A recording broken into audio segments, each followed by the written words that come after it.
Election நீங்க ரோட்ல போய் டீ குடிப்பீங்க.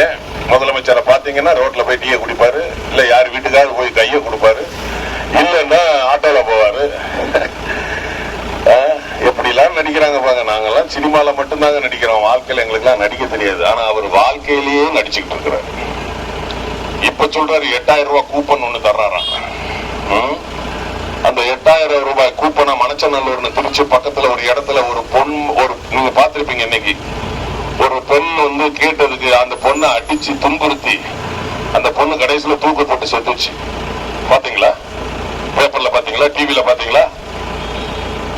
அப்போ இந்த திமுக இந்த மாதிரிதான் இருக்கு. நம்மளுடைய பெருந்தலைவர் ஐயா காமராஜர் வழி வந்தவங்க நம்ம எல்லாம். பெருந்தலைவர், கர்ம வீரர், படிக்காத மேதை, கல்வி கண்கண்ட கடவுள் அப்படிலாம் நம்ம சொன்ன நம்மளுடைய பெருந்தலைவர் காமராஜரை என்னெல்லாம் பேசினானுங்க இவனுங்க தெரியுமா? நம்ம தாத்தாவை என்னெல்லாம் பேசினானுங்க. இந்த திருச்சி சிவான் ஒரு மேல்சபை எம்பி இப்ப திமுக ஆயிருக்காரு. அவர் என்ன சொன்னாரு? நம்ம ஏசி இல்லாம காமராஜர் இருக்க மாட்டாரு. நீ பாத்தியா?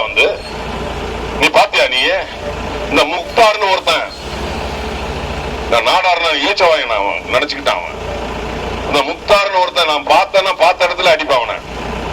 அவன் என்ன சொல்றான்? நம்ம ஐயாவா ஊழல்வாதிங்கிறான். நம்ம காமராஜர் ஊழல் செஞ்சாரா? சாகும் போது 12 வேட்டிய 165 ரூபாய் வச்சுட்டு போனாரியா?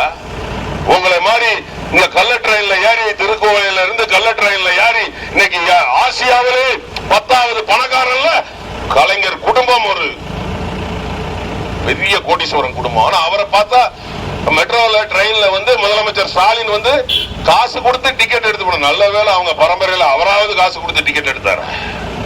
கலைஞர் வித்தவுட்ல போனாரு. அவரு வந்து ஊழல் செஞ்சு கொள்ளையடிச்சு கோடிக்கணக்கில் வச்சிருந்தா இவனுங்க பூரா நம்ம காமராஜர் ஊழல் பெருந்தலைவரை ஊழல்வாதிங்கிறான். அந்த முக்தாருங்கிறவன் அவனுக்கு திமுக 2 போலீஸ் பாதுகாப்பு.